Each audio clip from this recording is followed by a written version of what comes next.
అస్సాంలో ప్రధాని మోదీ పర్యటన అయితే ఇక్కడ ఎన్నికల దగ్గర పడుతున్న టైంలో ఈ పర్యటనను ఎలా చూడాలి అనేది ఒకటి. తర్వాత ఎమర్జెన్సీ ల్యాండింగ్ ఫెసిలిటీ చైనాకి దగ్గరలో ఆ సరిహద్దుల్లో ఇక హైవేపై విమానంలో నుంచి దిగడం, ఈ ఎమర్జెన్సీ ల్యాండింగ్ ఫెసిలిటీ అండ్ కాంగ్రెస్ని కూడా తిట్టిపోయడం. సో ఇదంతా కంప్లీట్గా ఈ సినేరియోని ఎలా అర్థం చేసుకోవాలి? సో ప్రధాని నరేంద్ర మోదీ అస్సాం పర్యటన గురించి మనం ఎందుకు అంత స్పెసిఫిక్ గా చర్చించాలి అని అంటే దెర్ ఇస్ 3 మెసేజెస్ ప్రధాని నరేంద్ర మోదీ ఈ పర్యటన ద్వారా ఇస్తున్నారు.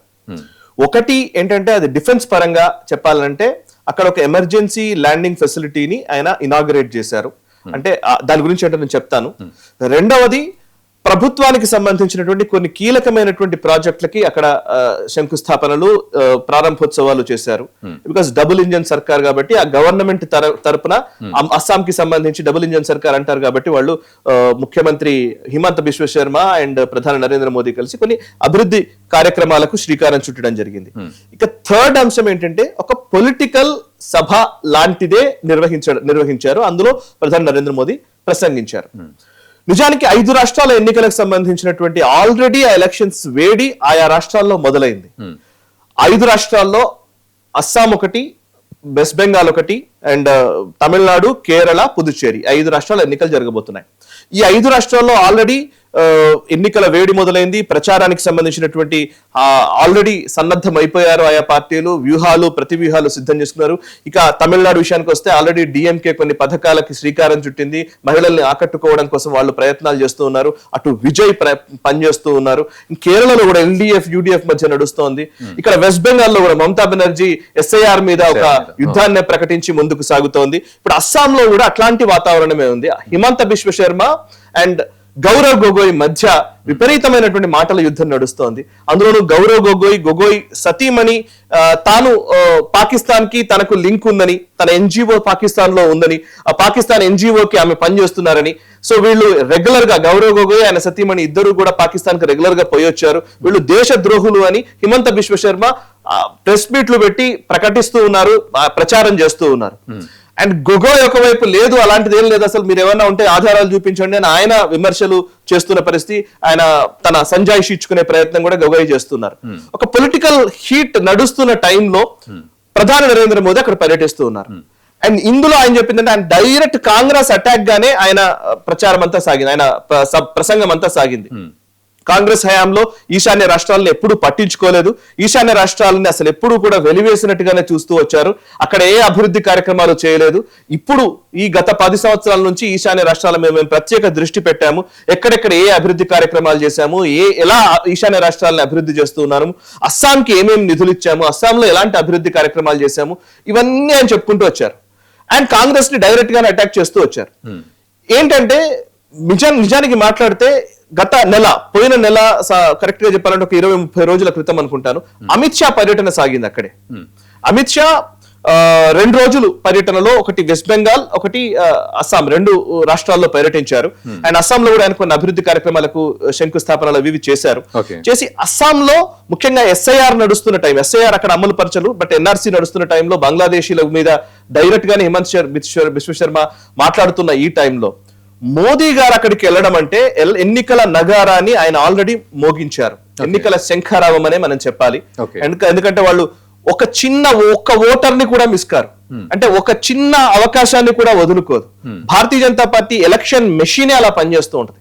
అటు అమిత్ షా కావచ్చు, మోదీ గారు కావచ్చు, లేకపోతే ఇంకా పక్కన ఉన్నటువంటి ఆయన సిస్టమ్ లోని టీంలోని సభ్యులు కావచ్చు, అటు ఆర్ఎస్ఎస్ సంబంధించిన వ్యక్తులు కావచ్చు, పన్నా ప్రముఖుల దగ్గర నుంచి ప్రధాని నరేంద్ర మోదీ వరకు ప్రతి ఒక్కళ్ళు ఎలక్షన్ ని బేస్ చేసుకుని ఎలా స్ట్రాటజీస్ చేస్తారు, ఎలా ముందుకు వెళతారు అనడానికి అస్సాంలో ఆయన పర్యటన ఉదాహరణ.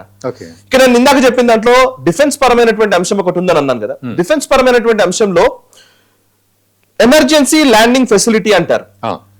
ఇది ఈశాన్య రాష్ట్రాల్లో మొట్టమొదటిది ఎమర్జెన్సీ ల్యాండింగ్ ఫెసిలిటీని అక్కడ స్టార్ట్ చేశారు. దానికి పెద్దగా మనం దానికి పెద్దగా ఆలోచించాల్సిన అవసరం లేదు. కానీ బట్ ఆ ఎమర్జెన్సీ ల్యాండింగ్ ఫెసిలిటీ అంటే అర్థం ఏంటి అని అంటే నార్మల్ హైవే, మనం పోతున్నటువంటి మన కార్లు నడుపుకునే హైవేని ఏదైనా విపత్కర పరిస్థితులు వచ్చినప్పుడు ఫైటర్ జెట్స్ కూడా దిగే విధంగా, యుద్ధ విమానాలు కూడా దిగే విధంగా ఏర్పాటు చేసేటువంటి హైవేల్ని నిర్మించడం జరిగింది. అట్లాంటి ఒక హైవే నిర్మాణం ఈవెన్ అస్సాంలో కూడా జరిగింది, మోరాట్ లో జరిగింది. దాన్ని ఈయన ఆవిష్కరించారు. మోరాన్ లో జరిగినటువంటి ఆవిష్కరణలో ఆయన పాల్గొన్నారు. దానికి సిగ్నిఫికెన్స్ ఏంటంటే కరెక్ట్ గా ఆ మోరాన్ అనే ప్లేస్ ఎక్కడ ఉంటుంది అంటే మయన్మార్ సరిహద్దుల్లో ఉంటుంది. మయన్మార్ కి అటు అరుణాచల్ ప్రదేశ్ కి దగ్గరలో ఉంటుంది. అరుణాచల్ ప్రదేశ్ సరిహద్దులకి మయన్మార్ కి మధ్యలో ఉండేటువంటి భూభాగం. సో అంటే సరిహద్దుల్లో ఎమర్జెన్సీ ల్యాండింగ్ రోడ్, ఒక రన్వే మనం నిర్మించుకున్నాం. ఎందుకంటే ఏదైనా యుద్ధ వాతావరణం వచ్చినప్పుడు మామూలుగా అయితే శత్రు సైన్యాలు ఏం చేస్తాయంటే ఎయిర్ బేస్ లను ఫస్ట్ అటాక్ చేస్తారు. వాళ్ళు ఎయిర్ బేస్ లను అటాక్ చేస్తారు, రన్వేలను ధ్వంసం చేస్తారు. వాళ్ళు రన్వేలు ధ్వంసం చేస్తే మళ్ళీ మన ఫైటర్ జెట్స్ టేక్ ఆఫ్ అవ్వడానికి అవకాశం ఉండదు, ల్యాండ్ అవ్వడానికి అవకాశం ఉండదు. సో వాటికి ప్రత్యామ్నాయంగా ఒకవేళ ఎయిర్ బేస్ ని ధ్వంసం చేసినా, ఒకవేళ ఏదైనా మనము రన్వేస్ ని ధ్వంసం చేసినా మనకు ఆల్టర్నేట్ గా ఇంకొక వ్యవస్థ ఉండాలి. కాబట్టి హైవేలని మనము రన్వేలుగా మార్చుకునే ఒక ప్రయత్నం చేస్తున్నాం. ఇందులో భాగంగా ఇది కేవలం మోరాల్లోనే లేదు, ఇంకా చాలా ఉన్నాయి. ఇట్లా లెక్కేస్తే ఒక అస్సాంలో ఒక 5 కడుతున్నారు మొత్తం ఈఎల్ఎఫ్ లు, అండ్ వెస్ట్ బెంగాల్ లో 4 ఉన్నాయి, రాజస్థాన్ లో 3 ఉన్నాయి, ఆంధ్రప్రదేశ్ లో కూడా 3 ఉన్నాయి ఎమర్జెన్సీ ల్యాండింగ్ ఫెసిలిటీస్. 3 హైవేస్ ని ఎమర్జెన్సీగా సడన్ గా మనం దింపడానికి వీలుగా, ఒకవేళ వరదలు వచ్చినా, ఏదైనా రెస్క్యూ ఆపరేషన్స్ చేయాలన్నా, లేకపోతే ఏదైనా యుద్ధం వచ్చినా మనం రెడీ యుద్ధానికి ఆల్రెడీ మనం సిద్ధం అవ్వడానికి ఇవన్నీ ఒక పరిణామాలు, ఇవన్నీ ఎగ్జాంపుల్స్ లాంటివి అనమాట. సో ఇప్పుడు ఇదే మెసేజ్ కరెక్ట్ గా మీరు ఇందాక మనం మాట్లాడుతున్న దాంట్లో కూడా ఎవరైతే తారిక్ రహమాన్ ప్రమాణ స్వీకారానికి సిద్ధమవుతున్నాడో, సరిగ్గా ఎలక్షన్ రిజల్ట్స్ వచ్చినాక నెక్స్ట్ డే ప్రమాణ స్వీకారానికి ముందు అస్సాంలో మోదీ గారు పర్యటిస్తూ ఉన్నారు. సో మోదీ గారు పర్యటించడం మాత్రమే కాదు, ఈవెన్ ఎమర్జెన్సీ ల్యాండింగ్ ఫెసిలిటీని కూడా ఆయన ఓపెన్ చేసి చూపించారు. అక్కడ ఫైటర్ జెట్స్ వచ్చాయి. మీరు అందులో చూస్తే ఆయన దిగుతున్నటువంటి విమానము C-130, అది అమెరికాకి సంబంధించినటువంటి యుద్ధ విమానం. అది దాంట్లో ఆయన దిగారు. అంటే నిజానికి మామూలుగా అయితే ఏ హెలికాప్టర్ లోనే వెళ్ళవచ్చు, ఆయనకు సంబంధించినటువంటి ఏదో వేరే గవర్నమెంట్ హెలికాప్టర్ లో వాటిల్ చాపర్ లోనో వాటిల్లో వెళ్ళొచ్చు, అట్లా వెళ్ళలేదు. ఆయన యుద్ధ విమానంలోనే అక్కడ దిగారు అస్సాంలో. అండ్ యుద్ధ విమానాల్లో దిగడం కాదు, అక్కడ రఫేల్ ఫైటర్ జెట్స్, సుఖోయ్ యుద్ధ విమానాలు, వాటన్నిటిని ఆ ఎమర్జెన్సీ ల్యాండింగ్ గ్రౌండ్ మీద విన్యాసాలు నిర్వహించారు. అంటే ఇవన్నీ ఒక మెసేజెస్. అటు చైనాకి అరుణాచల్ ప్రదేశ్ బార్డర్ పక్కనే ఉంది కాబట్టి, అరుణాచల్ ప్రదేశ్ కి అనుకుని ఉన్నటువంటి ప్రాంతమే కాబట్టి, అటు టిబెట్ కి సరిహద్దుల్లో ఉన్నటువంటి ప్రాంతం కాబట్టి అటు చైనాకి ఒక మెసేజ్, ఇటు ఈవెన్ మయన్మార్, ఇంకోవైపు కొత్తగా ప్రమాణ స్వీకారం చేయబోతున్నటువంటి తారిక్ రహమాన్ కి కూడా we are very strong enough in this north eastern states అని చెప్పడం. ముఖ్యంగా ఈశాన్య రాష్ట్రాలని కట్ చేస్తామని, లేకపోతే ఈశాన్య రాష్ట్రాలని కట్ చేసి, లేకపోతే గ్రేటర్ బంగ్లాదేశ్ అని, ఇట్లాంటి నేరేటివ్స్ ఏవైతే ఇంతకాలం నడిపించుకుంటూ వచ్చారో వాటన్నిటికీ చెక్ పెడుతూ మోదీ గారు ఒక స్పష్టమైన మెసేజ్ ఇస్తున్నారు అనేది నాకు అనిపించినటువంటి అంశం. అయితే ఇక్కడ చైనా సరిహద్దులో అని మనం అంటున్నాం కదా, సో ఇది రిలేటెడ్ టు చైనా అనే దాన్ని మనం ఏమన్నా అనుకోవచ్చా? అంటే ముఖ్యంగా అస్సాం లాంటి ప్రాంతం కాబట్టి. ఖచ్చితంగా. ఇప్పుడు అస్సాంకి యాక్చువల్లీ నిజానికి మాట్లాడితే బంగ్లాదేశ్ తో బార్డర్ ఎక్కువ. బంగ్లాదేశ్ నుంచి ఎక్కువ మంది ఇన్ఫిల్ట్రేటర్స్, ముఖ్యంగా అక్కడ నుంచి వచ్చినటువంటి ఎక్కువ మంది మైగ్రెంట్స్ అస్సాంలోనే ఉన్నారు. మొదట అఫెక్ట్ అయిన రాష్ట్రం ఏదైనా ఉందంటే అది అస్సాం. 1971 వార్ తర్వాత, వార్ సందర్భంలో, వారికి ముందు, ఆ తర్వాత ఆ సంక్షోభ స్థితుల్లో బంగ్లాదేశ్ నుంచి చాలా మంది శరణార్థులు, చొరబాటుదారులు అంటారా, శరణార్థులు అంటారా, వాళ్ళు చాలా మంది వచ్చి అస్సాంలో సెటిల్ అయ్యారు. అస్సాంలోనే మొదటి ఎఫెక్ట్ అయినటువంటి రాష్ట్రం అదే. అక్కడ ఎక్కువ మంది ఉండడంతో అక్కడ కొంతమంది tea estates, Assam tea estates అవి ఉండేటి. వాటిల్లో పనికి దిగి బంగ్లాదేశ్ నుంచి వచ్చి ఆ పనికి వచ్చి వాళ్ళే మెజారిటీ అయిపోయి అక్కడ ఉన్నటువంటి ల్యాండ్ లార్డ్లని చంపిన దురాగతాలు కూడా ఉన్నాయి. ల్యాండ్ ని కబ్జాలు చేసిన దురాగతాలు విపరీతంగా ఒక అస్సాంలో ఒక విధ్వంసం సృష్టించిన సందర్భాలు అనేకం ఉన్నాయి. దాంతో అక్కడ ఏమైందంటే బయట నుంచి వచ్చిన వాళ్ళ పాత్ర ఎక్కువైపోయింది. వాళ్ళు మా పైన, స్థానికుల పైన అజమాయిషీ చేస్తున్నారని అస్సాం స్టూడెంట్ యూనియన్ అని ఒకటి ఉండదు, ఏఎస్యు, వాళ్ళు ఒక ఉద్యమానికి శ్రీకారం చుట్టారు. వాళ్ళు ఉద్యమం చేయడంతో 80s లో వాళ్ళకేంటంటే వాళ్ళు అడిగింది ఏంటంటే ఈ బంగ్లాదేశ్ నుంచి వచ్చిన వాళ్ళని బంగ్లాదేశ్ కి పంపించండి, వేరే దేశాల నుంచి వచ్చిన వాళ్ళు మా దగ్గర ఉండడానికి వీలు లేదు అని విద్యార్థులు చేసిన ఉద్యమానికి రాజీవ్ గాంధీ గారు ప్రధానమంత్రిగా ఉన్నప్పుడు ఆయన వచ్చి అప్పుడు ఎన్ఆర్సీ ప్రతిపాదన తీసుకొచ్చారు, national register of citizens. So NRC ప్రతిపాదన తీసుకొచ్చి అస్సాం పౌరులకే అస్సాంలో ఉండే విధంగా ఒక రిజిస్టర్ తీసుకొస్తాం, మేము సిటిజన్స్ కి సంబంధించిన రిజిస్టర్ పెడతాము, దాంట్లో నమోదు చేసుకోవాలి, మిగతా వాళ్ళందరినీ మేము బయటకు పంపిస్తామని చెప్పారు. ఇది రాజీవ్ గాంధీ గారి హామీ. కానీ అప్పటి నుంచి ఇప్పటి వరకు అది పెద్దగా అమలు పరచలేదు. అమలు పరచకుండా అలా మెల్లిగా మెల్లిగా మెల్లిగా వస్తుంది. లాస్ట్ సుప్రీంకోర్టు గైడ్ లైన్స్ మేరకు ఎన్ఆర్సీని అమలు పరచాల్సిందే అన్న నేపథ్యంలో మొన్న మధ్య నుంచి అస్సాంలో యాక్టివిటీ సీరియస్ గా మొదలైంది. మోదీ ప్రభుత్వం వచ్చిన తర్వాతనే యాక్టివిటీ నడుస్తోంది. సో ఎన్ఆర్సీ విషయంలో ఈవెన్ హిమంత బిశ్వ శర్మ కూడా అనేది అదే, బంగ్లాదేశీలు వచ్చిన తర్వాత మా స్థానికులకు అనేక హక్కులు మేము కోల్పోతున్నాము అని. ఒక సందర్భంలో అయితే బద్రుద్దీన్ అజ్మల్ అనుకుంటాను, అతను బంగ్లాదేశ్ నుంచి వచ్చినటువంటి వ్యక్తి అక్కడ ఎంపీ అయిన పరిస్థితి. సో కాదు అని కూడా కొంతమంది అంటారు, ఎంపీ అక్కడి నుంచి వచ్చాడని అని అంటారు. బట్ అక్కడి నుంచే వచ్చిన వ్యక్తి అక్కడ విపరీతంగా అంటే బంగ్లాదేశీయుల ఓటర్ బేస్ విపరీతంగా పెరిగి వాళ్ళే ప్రజాప్రతినిధులుగా మారుతున్నటువంటి సందర్భాలు కూడా బంగ్లాదేశ్ లో ఉన్నాయి.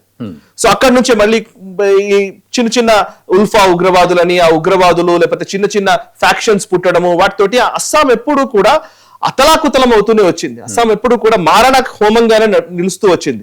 చిన్న చిన్న తెగల మధ్య విద్వేషాలు రగిల్చడము, ఆ విద్వేషాలేమో కంటిన్యూ అవుతూ ఉండడము, అందులో కొంతమంది చిన్న చిన్న గ్రూపులుగా మారి సాయుధ పోరాటంలోకి వెళ్ళిపోవడము, కొంతమంది వెపన్స్ పెట్టుకుని దేశానికి వ్యతిరేకంగా పోరాటం చేస్తామనడము. అనేక ఉగ్రవాద సంస్థలు ఉంటాయి అక్కడ, చిన్న చిన్న సంస్థలే ఉంటాయి కానీ చాలా చిరాకు పెడుతూ ఉంటాయి అన్నమాట. సో అవన్నీ నిండిపోయి ఆ ఈశాన్య రాష్ట్రాలను ఎవరూ పట్టించుకునే స్థితిలో ఉండేది. ఎన్నో ఒప్పందాలు ఉగ్రవాద సంస్థలతో చేసుకున్న ఆర్మీ లేకపోతే మన డిఫెన్స్ ఫోర్సెస్ లేకపోతే మన హోమ్ మినిస్ట్రీ నుంచి ఎన్నో సార్లు ఒప్పందాలు జరుగుతూ ఉంటాయి. కానీ ఆ ఒప్పందాల్లో మళ్ళీ ఇంకొకటి అందులో నుంచి ఒకటి చీలిపోయి ఇంకొకటి ఏదో పార్టీ పెడతాడు, ఇంకోటి ఏదో చేస్తాడు. సో పాస్ట్ 10, 11 years 12 years నుంచి కేవలం ఈశాన్య రాష్ట్రాల్లో అభివృద్ధి మీద దృష్టి పెట్టడము. అండ్ ఒకనొక సందర్భంలో అయితే డోనర్ అనే ఒక మినిస్ట్రీ కూడా పెట్టారు మోదీ గారు వచ్చిన తర్వాత, donor development of north east region అని. దానికి ఈవెన్ కిషన్ రెడ్డి గారు కూడా ఇంతకుముందు మంత్రిగా ఉండే. నేను డోనర్ ఆయన మినిస్టర్ గా ఉన్నప్పుడు నేను అక్కడ జరుగుతున్నటువంటి పరిణామాల మీద నేను చాలా అంశాలు సేకరించాను యాక్చువల్లీ. అప్పుడు ఏంటంటే గత 10 ఏళ్లలో మోదీ ప్రధాని అయిన తర్వాత ఈశాన్య రాష్ట్రాలకు సంబంధించి ఒక మంత్రిత్వ శాఖను పెట్టడము. ఆ మంత్రిత్వ శాఖ మాత్రమే కాదు, అందరు మంత్రులు, కేబినెట్ మంత్రులు అందరూ కూడా వీలైనంత వరకు ఫ్రీక్వెంట్ గా ఈశాన్య రాష్ట్రాలకు వెళ్ళాలి, వెళ్ళి అక్కడ రిమోట్ ఏరియాస్ లో బస చేయాలి, ఉండాలి, రాత్రికి ఉండాలి అని ఒక నిబంధన పెట్టారు అన్అఫీషియల్ గానే. సో చాలా మంది నాయకులు అక్కడికి అంటే ఎప్పుడు ఎట్లా ఉంటుంది, ఒక సెంట్రల్ మినిస్టర్ ఒక ఊరికి వచ్చాడు అనుకోండి, ఆ ఊరు ఖచ్చితంగా ఏదో కొంత యాక్టివిటీ వస్తుంది, యాక్టివిటీ తోటి కొంత డెవలప్మెంట్ వస్తుంది, అండ్ అక్కడ ఇష్యూస్ బయటకు వస్తాయి, వెలుగులోకి వస్తాయి, అక్కడ ఉన్నటువంటి ఇష్యూస్ మీద ఏదో పరిష్కారానికి వెళ్ళడానికి అవకాశం ఉంటుంది. ఇవన్నీ కూడా గత 10 ఏళ్లలో చేస్తూ వచ్చారు. ఆ డోనర్ మినిస్ట్రీ పెట్టింది మోదీ గారు వచ్చిన తర్వాత నుంచి. ఆ డోనర్ అనేది విపరీతంగా అక్కడ ఫండ్స్ అలొకేట్ చేయడము అవన్నీ చూస్తూ ఉన్నాం. ఈవెన్ మనకి ఇప్పుడు అక్కడ త్రిపుర గవర్నర్ గా ఉన్నటువంటి ఇంద్రసేనారెడ్డి గారు మన తెలంగాణ నుంచి వెళ్ళినటువంటి వ్యక్తి.